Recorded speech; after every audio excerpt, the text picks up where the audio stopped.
Hi everyone, good morning. Today we were to start question number 16 onwards, and hopefully we will be able to complete all our basic questions for merger and acquisition basics. And afterwards, we will be starting with the advanced questions.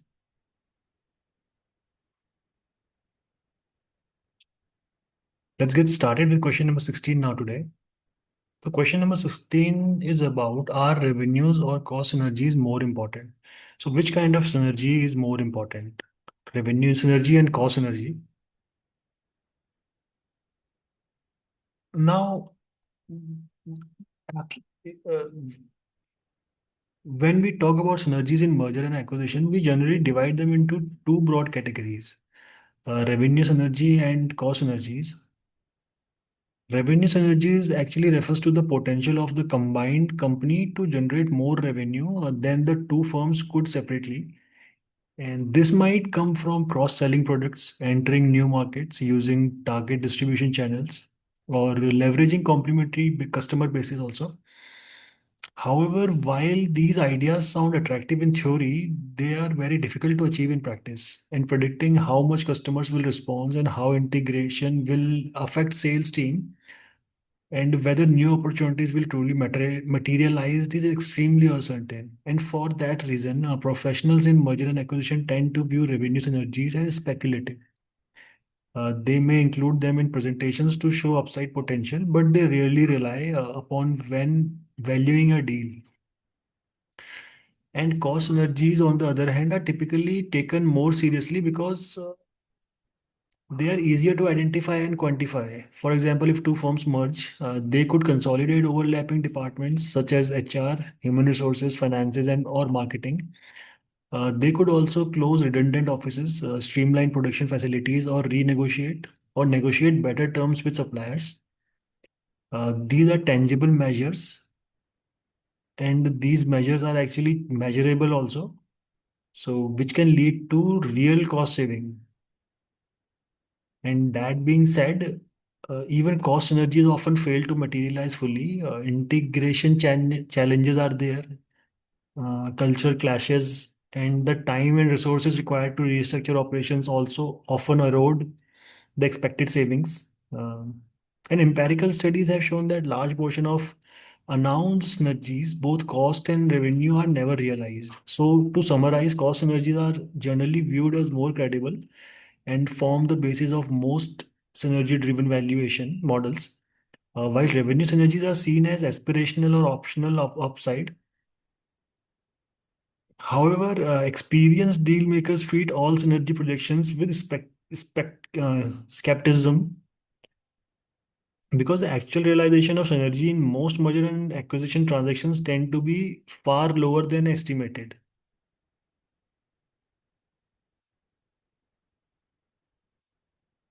So I hope this actually made sense, and why and which synergies are more important.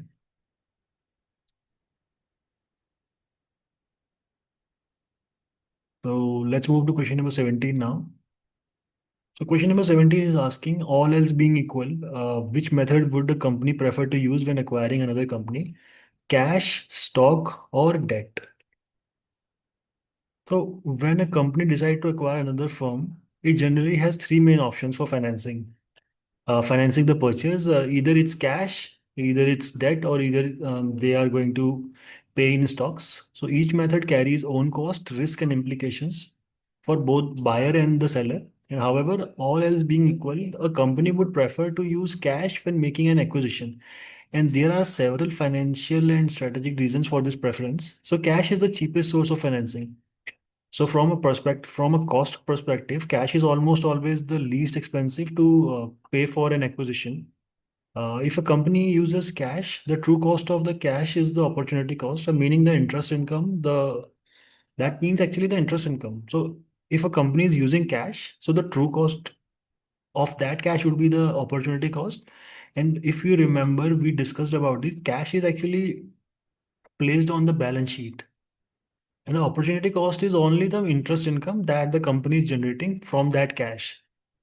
So the company could have earned by keeping that money invested in a low risk asset such as money markets instruments or short term government securities. And in most market environments, the return is relatively smaller, below 5% maybe.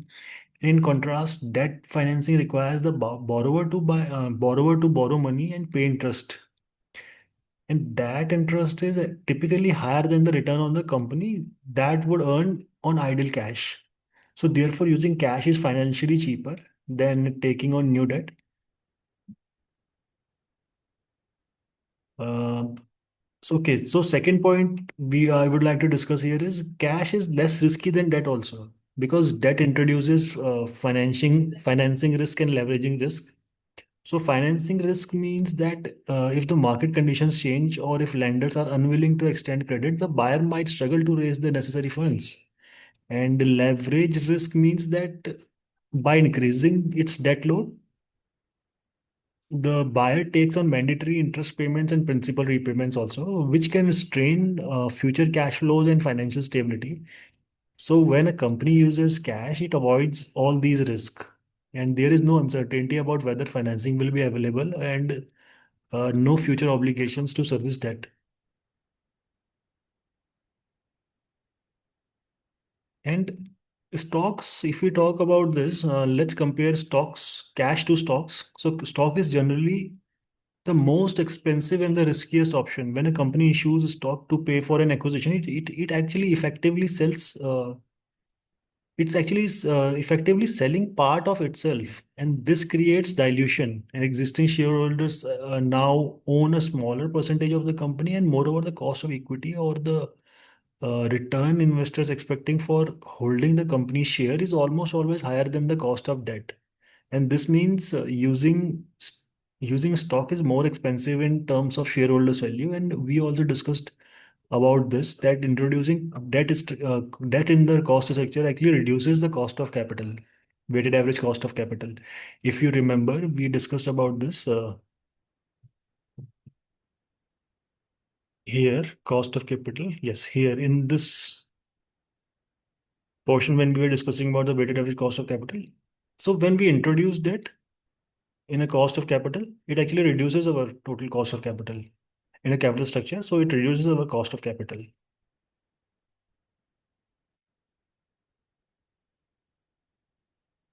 So paying with stock actually introduces valuation risk also. And once an acquisition is announced, the buyer share price are often fluctuates. And if the price drops significantly before the deal closes, the value of the offer of the seller also decreases and potentially jeopardizing this transaction. Uh, so the signaling effect of using cash, if we talk about it, so there is also an informational or signal aspect also, signaling aspect, if we think about it. So paying with cash can signal confidence. It implies that the buyer believes the acquisition will generate real value and that the company's stock is fairly or evenly valued. And conversely, offering stock might signal the opposite, that management thinks that its own stock is overvalued, and prefers to pay with equity rather than cash. Market tend to interpret this kind of negativity. And in summary, assuming that acquiring company has a financial capacity, cash is the preferred method of acquisition because it's cheaper, it's less risky, and provides certainty of value, and it sends actually a positive signal. And thus, from both a financial theory and a practical corporate finance standpoint, using cash to finance an acquisition is generally the most effective and the least risky approach, provided the buyer has sufficient liquidity to do so without compromising its own financial flexibility.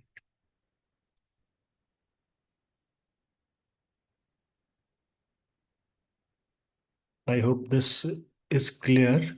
We have discussed about this in detail now. Let's move to question number 18. Next question is question number 18. How much debt could a company issue in a merger or acquisition? And When determining how much debt a company can issue in the context of merger and acquisition, we are essentially estimating the company's debt capacity. That is amount of leverage the combined entity can reasonably support based on the financial profile, industry norms, and market conditions. So, if we were to do a step-by-step analysis, first we need to understand the core concept. So, what is debt capacity? The debt capacity depends primarily on a company's cash generating ability, and it's usually measured by EBITDA. The more consistent and predictable a company's cash flows are, the more debt it can safely take on. Since lenders actually do care about the company's borrowing ability to service interest and principal payments. And in a merger and acquisition, we use the combined company's last 12 months EBITDA, meaning the most recent 12 months of earnings for the merged entity as a foundation of an analysis. So this was the first thing we discussed, understanding the core concept of debt. Now let's discuss about understand using the comparable companies and precedent analysis. So if you are using comparable companies or precedent transaction analysis, from a comparable company analysis, these are publicly traded companies in the same industry with similar size, growth, and risk profile. And by examining their debt to EBITDA ratio, we can gauge what level of leverage the market considers acceptable for this sector. And from the precedent transaction analysis, there are complete merger and acquisition deals in the same industry, and that shows what level of debt buyers and lenders have historically used in similar acquisition. So you would take the median of debt and EBITDA multiple from these comps and apply it to your own company's EBITDA to estimate the total debt capacity. So industry numbers, you need to have those numbers. And if we look from uh, debt comps and capital structure trends perspective, so beyond the leverage multiple, it's important to analyze debt comparables, which shows what type of debt instruments are being used, how much capital structure was organized, and the pricing covenants and the terms lenders have recently offered for similar deals. So this helps you understand not just how much debt can be raised, but also how it should be structured. For instance, whether we use mostly bank loans or we tap into bond market also. So debt instruments actually include senior secured loans, high yield bonds, mezzanine debt, and capital structure organization mean multiple tranches with different maturities and interest rates. So mezzanine financing, mezzanine debt, senior secured loans, high yield bonds. When these all comes into a company's debt structure or financing structure, they actually increases the risk appetite of the investor or the rate of return, because these are multiple sources of debt actually represents more risk in a company.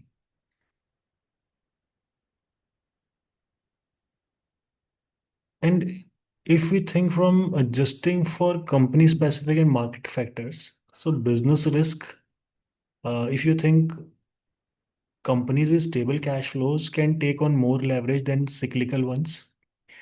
Synergies, if the merger creates cost saving or revenue synergies, the company may support significantly or slightly more debt. And it will also depend on market conditions and credit rating goals also. So more debt means the credit rating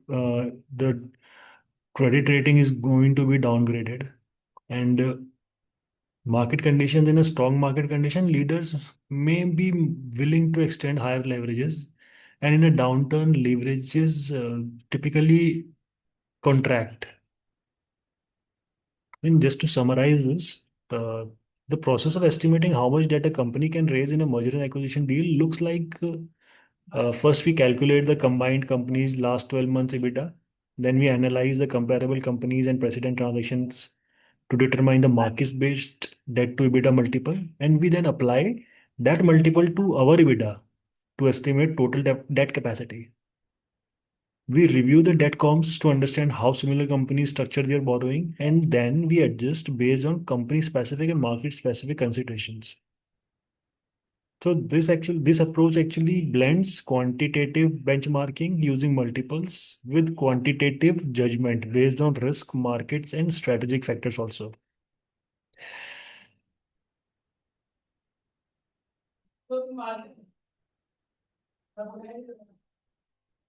Oh, right, then let's move to next question. I hope this is clear. Question number 19 is about how do you determine the purchase price of the target company in an acquisition? And this is actually an excellent question. How, determining the purchase price of a target company is one of the most critical and complex aspect of acquisition process, and it involves combining financial valuation technique with strategic considerations also, such as market conditions, synergies, negotiation dynamics, and seller objectives. So let's break it down step by step. So beginning with core valuation methodologies, so we have comparable companies analysis. So this method actually values the target based on how similar publicly traded companies are valued by market. Precedent transaction analysis, that here we analyze the past merger and acquisition deals for similar companies to determine the multiples paid in real acquisition context, and the discounted cash flow analysis, which in which we estimate the intrinsic value of the target based on its projected future cash flows, and then we discount it back using an appropriate cost of capital. So the second step here is to adjust for control premiums and market conditions. In this step, the steps involves controlling the control premiums uh, and the target's current share price. So typically, control premiums range from 15 to 30%, and through this can vary based on industry, deal, competition, and strategic rationale. And current share price means that a premium would imply an offer price of whatsoever value. So, in contrast, if for private companies, the concept of market price does not exist. Therefore, the purchase price is derived more directly from models like DCF, precedent transaction analysis, and heavily influenced by negotiation. So, if the target company is a public company, the acquisition price must generally include a premium over the current market price. And if it's a private company, then it will be majorly dependent on the valuation models, and then there is going to be negotiation whether or not they believe in the valuation done by the acquirer and the target. So the target wants to sell it for more, and the target company wants to sell their company for as much as possible, and the acquirer wants to buy the target company for as cheap as possible.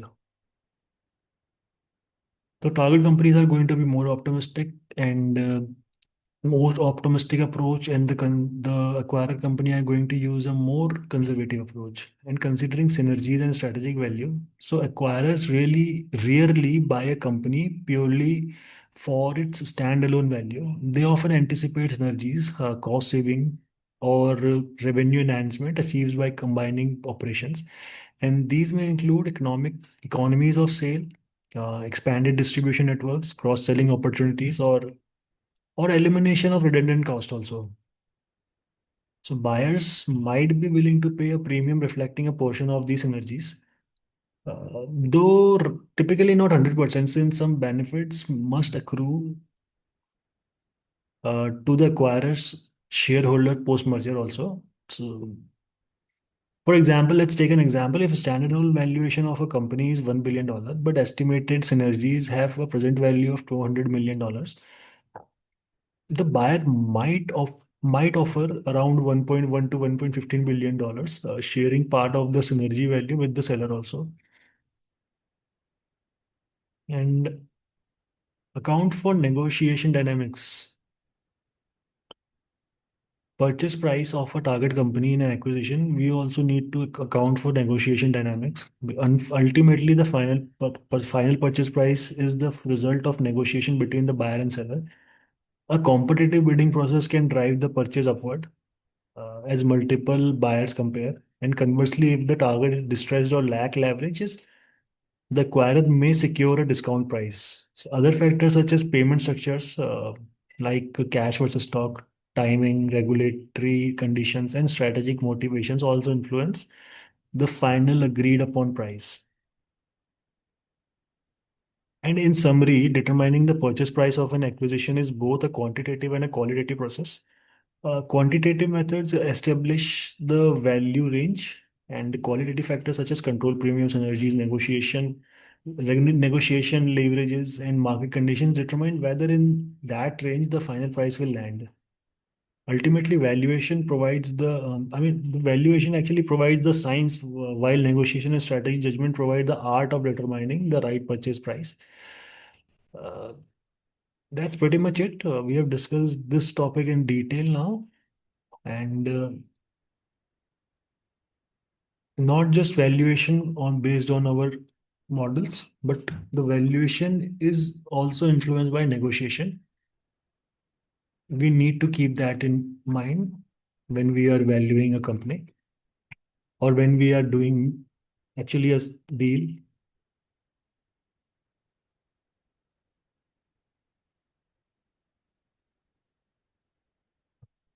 All right, so let's move to question number 20 now. So question number 20 is, let's say a company overpays for another company, and what typically happens afterwards, and can you give any recent examples? So yes, when one company acquire another company, it usually pays a price based on the target company, fair market value, which reflects the value of the tangible assets, and identifiable intangible assets also. But if acquiring company pays more than its fair value, the difference is recorded on the balance sheet as goodwill. And in the previous questions, we have discussed about goodwill and goodwill. So goodwill represents the premium paid for factors such as brand reputation, expected synergies, or strategic value of the target. And it's an intangible asset, but importantly, it does not have a physical form or a clearly measurable independent value.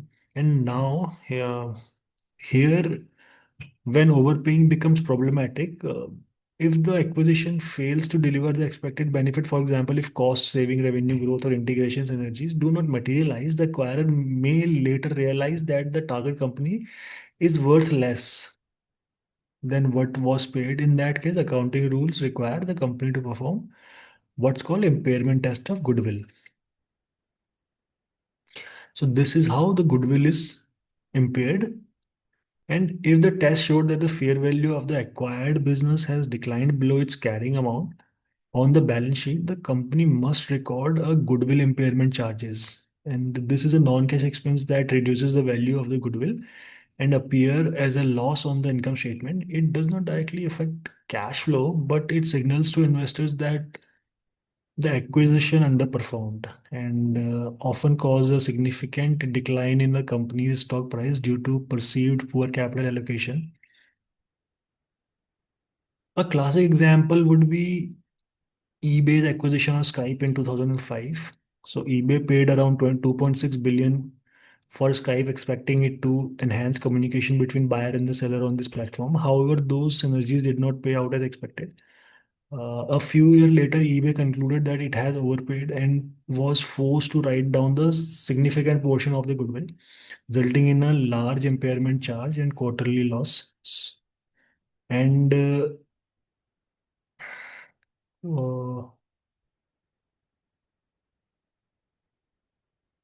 There was in recent examples, Heinz and Unilever in 2015. There is this example, Heinz and Unilever. Heinz, the ketchup manufacturer, and Unilever, company in FMCG. So the merger created a multi-billion-dollar company, but zero-based budgeting and underinvestment, which hurt both the brands. So billions were wiped off from company's valuation. As planned synergies and brand rejuvenation failed to materialize. And afterwards, Caterpillar and Era in 2012. So Heinz and Unilever was the recent example in 2015. And before that, in 2012, there was Caterpillar and Era. So Caterpillar paid actually somewhere around $677 million for a Chinese mining equipment maker. Due to diligence failure and undisclosed accounting frauds, forced a 580 million goodwill write down in the year of acquisition. And if a company is reducing its goodwill, let me just,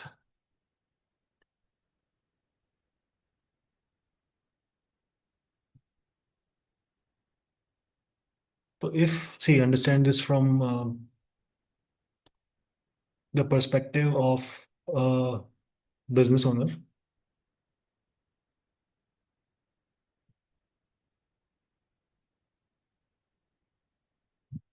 Okay, let me just show you one more thing. Uh,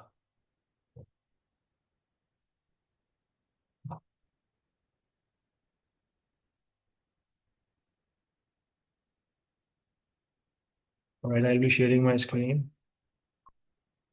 here.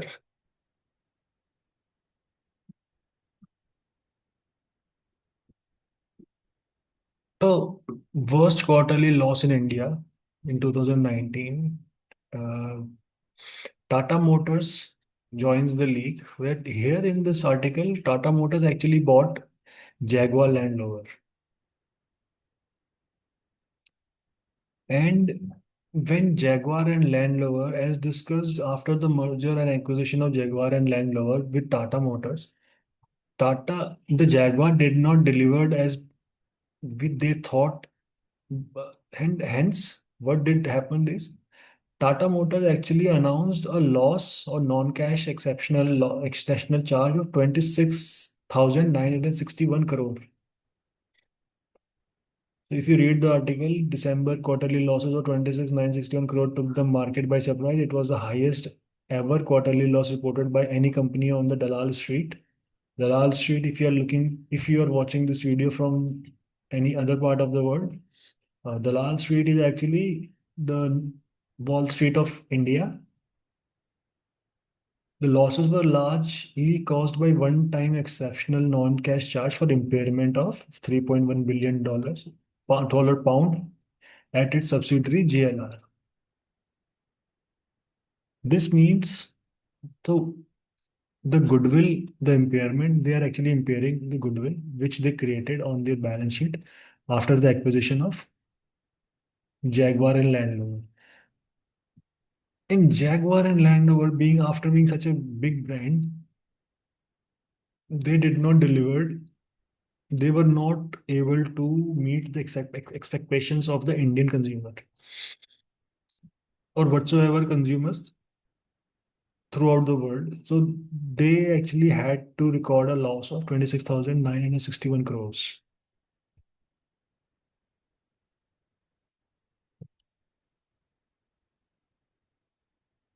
In the process, how do they uh, record these losses? We have discussed about it. So you will first, so if overpaying actually becomes problematic and acquisition fails to deliver the expected benefits, the acquirer later realized that the target company is worth less than what was paid. And the accounting rules actually require the company to perform what's called an impairment test on goodwill. And remember this thing, goodwill is actually impaired, not depreciated. or amortized. Never use amortization depreciation when you are when they are discussing about goodwill. Goodwill is tested for impairment, and this is how goodwill is actually tested for impairment. If you go to a company's financials and you look on the balance sheet, there will be a line item named by goodwill. So you will realize goodwill. So you will impair the goodwill if you are having a losses. If you are having losses in your company, then you will do what? You will recover that amount from your goodwill. So this is how actually it works. So to summarize, overpayment creates of excessive goodwill on the balance sheet. If the acquirer underperforms, the company must write down the goodwill through an impairment, and this actually reduces the reporting earnings and often signals poor strategic and financial judgment by management. And ultimately, overpaying by acquisition is one of the most cause of goodwill impairment. And it serves as a cautionary example of why careful valuation and disciplined deal making are essential for corporate finance and merger and acquisition. I hope this is clear, and this is very interesting also to understand how goodwill is impaired, and why what creates goodwill. So last few questions of this reading, let's discuss about them quickly. So question number 21 is about a buyer pays 100 million for the seller in an all-stock deal, but a day later the market decides it's only worth $50 million. What will happen? And we just discussed something similar to this. So when a buyer acquires a seller using stocks rather than cash, the value of the deal depends entirely on the buyer's share price. The seller is not receiving cash; they are receiving shares of the buyer's company, which have a market determined value. And now, in this example, the buyer agrees to pay $100 million for the target company, and the payment is to be made entirely in stocks. And this means that the buyer will be issuing new shares to the seller worth $100 million at the time of deal is announced. However, a day later, the market value of the buyer stock declines. So the market decides that the combined company is worth only $50 million in total. And as a result, the value of the stock being used as payment fails dramatically. So what will happen next? So there is going to be an impact on the buyer share price and the market value. Now, see, the buyer's overall market capitalization has dropped by $50 million. So the buyer share price would adjust downwards by the per share amount that correspond to the $50 million reduction in the total value. And importantly, the share price does not necessarily get cut half, get good. I mean, it doesn't mean necessarily that it will get cut in half. It depends on how many shares are outstanding and how the market perceives the deal. So there is going to be an impact on the seller also, because seller is being paid in stock. The value they actually receive is now only $50 million and not $100 million. And that was originally agreed upon. Unless the deal was structured with a price collar of fixed value provision, the seller bears the risk of that decline. And in effect, the seller ends up receiving half of the originally negotiated amount. And the conceptual lesson is that risk in all stock deal here. We need to understand the risk in all stock deal. The scenario actually highlights a key disadvantage also of all stock transactions and valuation uncertainties, because between the signing and the closing. Because see, stocks price fluctuate daily, and the value of the consideration can change dramatically if in the short period of time this happens. If the buyer's share price declines, the seller receives less value. If the buyer's share price rise, the seller may actually benefit and receive more than the no more what is originally expected. So if the market sees that this is going to be a good deal, the stock price will rise. And if the market sees that this is going to be a bad deal, the stock prices will fall. If you ever witness company which is being acquired by a different company, you will see that the acquirer's share price will start to increase and the target company's share price starts to fall. Because when some company is acquiring the another company, the management gets changed and everything. And this actually drives the market.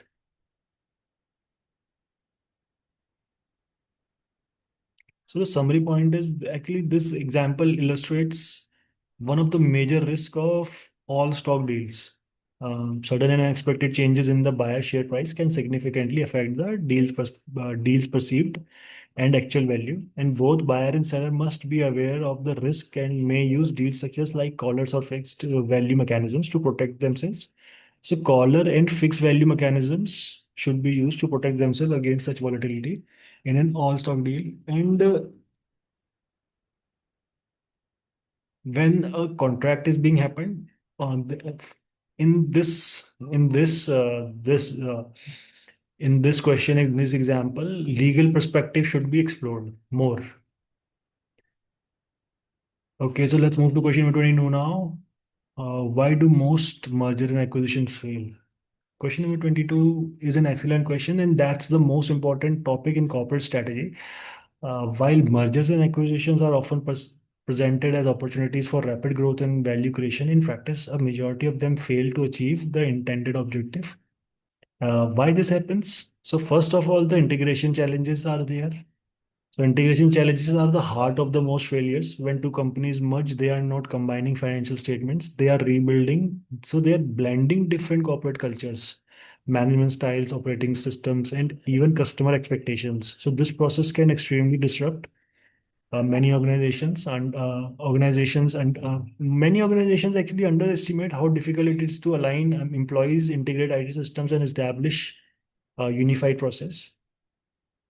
And the second point here is that there's often an overestimation of synergies because before the deal, companies project cost saving and revenue enhancements that seem achievable on paper. However, these synergies are frequently overly optimistic. The expected efficiencies such as economies of scale or cross-selling opportunities can take much longer to realize, and if they materialize at all. So when the real benefits fall short of expectation, the acquiring company may struggle to justify the high acquisition cost also. If you think it from the strategic misalignment and poor rationale, so it also contributes to the failure because some deals are pursued for the wrong reason. For instance, to boost short-term stock prices, satisfy shareholders' pressure, or even to fulfill a CEO's personal ambition. And in these cases, the acquisition may not truly fit with the company's long-term strategic objectives. Without a clearer and sustainable strategic rationale, the merger lacks direction and coherence. And at times there are valuation errors which are common. Companies often pay a premium for acquisition, especially in competitive bidding environments. If the price paid exceeds the real value that can be extracted from the deal, even flawless integration won't make a merger successful.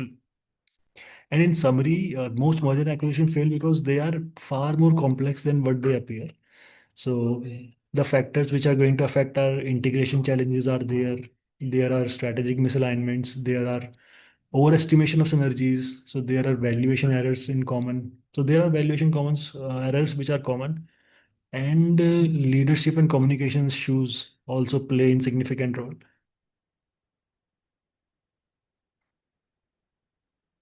And success depends not only on the financial logic but on also on the strategic alignment, cultural comparability, and disciplined execution. And as the saying goes, merger and acquisition is easy to announce and hard to deliver. This is this actually is a very good question, and we will discuss about these points when we will do a merger and acquisition model. I am preparing an Excel. In shortly, I will prepare a video also where we will be revising everything. When we will do a merger and acquisition Excel, we will discuss about all these things one more time. Question number 23. Question number 23 is about what's the role of a merger model play in deal negotiation? And the merger model is an analytical framework used to evaluate the financial impact of the potential acquisition or merger, and it allows us to quantify how the transaction might affect the combined company's earning, EPS, valuation, and balance sheet structures under different scenarios. However, it's very important to understand that the merger model is not a decision-making tool in itself. It is just a decision support tool. So when let me just explain it to you. So when companies are considering a deal, they use the merger model to test various assumptions. For example, what happens if revenue synergies come in lower than expected, and or if finance costs are higher. So how sensitive is the deal to changes in the purchase price, the mix of cash and stock, or the projected cost savings? The model help us to run these what if analysis to identify whether the deal could be accretive or dilutive, and highlights the key drivers that could make or break the transaction. But but and that is crucial that companies really decide to pursue or abandon a deal based purely on what the model shows. So the model might suggest that the deal could work financially, it's moderately accretive and strategically feasible, but it will never dictate what we must do if this deal does not show 20% accretion.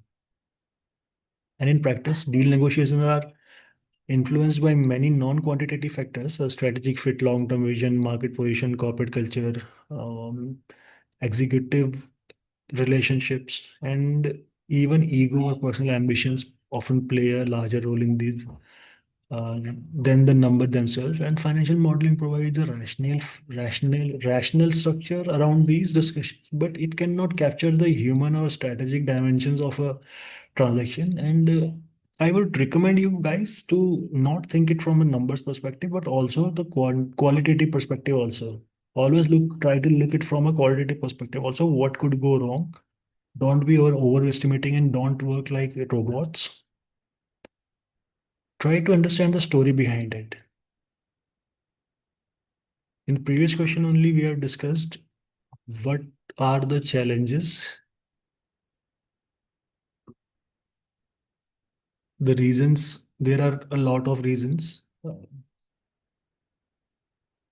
And even after a successful, you can build a model, you can use whatsoever assumptions you want, you can build a model, whatsoever picture you want to paint. But there are integration issues, there are overestimation issues, there are misalignment and poor rationale issues, valuation errors are also there. And communication, leadership communication plays a very significant role. So yeah, that I think this pretty much explains everything. And now you see, even though you are not practicing it, but at least you now have a perspective. So what you have started to think about all these things. So if that this much you have done, so it's good information, and uh, that's I actually wanted to do. So this is the last question of this basic question series, merger and acquisition. And merger and acquisition is a very interesting topic. Everyone talks about DCF, relative valuation, but very few people talk about merger and acquisitions. And digging deep and paying attention to detail is a key requisite of valuations. Excel model, making an Excel model takes 10-20% of your time, but collecting the relevant data, collecting the relevant information actually takes 80% of your time. So if you are not able to collect the relevant or the relevant quantitative or qualitative data around your model, it the model will not be successful, or the merger acquisition, your valuation will not be successful. So let's talk about question number 24. What type of sensitivities would you look into a merger model, and what variables would you look at? So somewhat they are somewhat around same with other valuation methodologies also. So when you are building a merger model, one of the most important thing to do after completing the base case is to test sensitivity of your model based on the key assumptions. Uh, Sensitivity analysis helps you to understand how changes in certain data, certain deal variables affect the outcome, and typically EPS accretion dilution, deal IRR, internal rate of return, or value creation for the acquirer shareholders is are those parameters. So deal structure variables are purchase price and valuation multiples, and this is often the single biggest driver of whether a deal is accretive or dilutive. And if you pay more than the target, all else equal, the acquisition becomes less accretive. And if we think about from the consideration mix perspective, so consideration mix means how much percentage of cash is used, how much percentage of stock is used, and how much percentage of debt is used. The financing mix actually influences both interest expenses and share counts, and using more cash or debt tend to be more accretive. Uh, if buyer is if buyer's cost of capital is low, while using more stock can be dilutive. So you might test a range of mixes, say 100% stock or 50-50% cash and stock or 100% cash to see how the financing structure impacts EPS. The sensitivity analysis also includes synergies, so cost synergies and revenue synergies. So whether or not cost or revenue synergies are able to deliver what is being expected of them. So cost synergies or cost savings are from eliminating redundancies, overlapping SG&A typically have the most direct quantifiable impact. Testing a range of cost synergy assumptions. Revenue synergies are more uncertain and harder to realize, and sensitizing these help demonstrate the upside case, but also test what happens if they do not materialize. And previously, we have discussed that we pay more attention to cost synergies rather than revenue synergies. And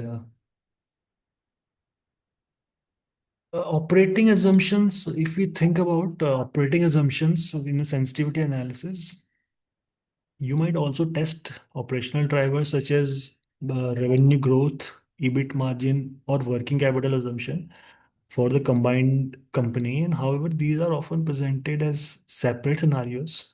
Mm,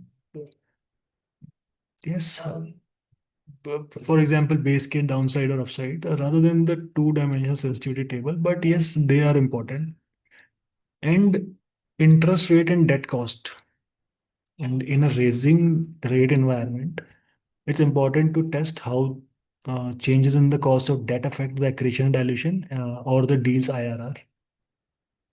So typical tables which you might build in practice, two-way tables.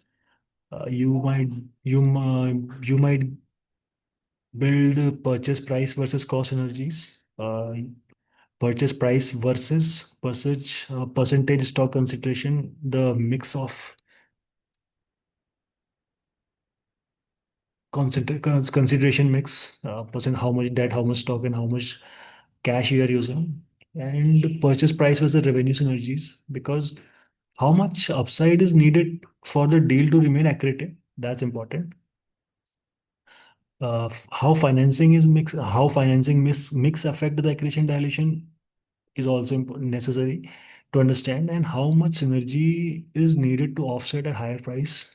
When we create a purchase price versus cost synergies, it's also necessary to understand. And sensitivity analysis in merger and acquisition is about testing how changes in the most uncertain or influence assumptions like purchase price, deal structure, and synergies affect key outputs such as EPS, accretion dilution, or IRR, which is the rate of it, the rate which we need. So it's a way to assess the robustness of the deal and it to communicate to management and our clients where the risk and value drivers lie actually. That's what I've previously also communicated, that you actually have to be detail oriented when you're doing valuation. And all the very best. This was the end of our uh, merger and acquisition basic series. And next, we will be discussing the merger and acquisition advanced series. We'll be starting with that in the next session. And all the very best learning. I hope you have learned something of value. Uh, if you have, kindly subscribe to my channel. This will keep me motivated to bring more information and make more videos, financial videos for you guys. All right, then. Thank you.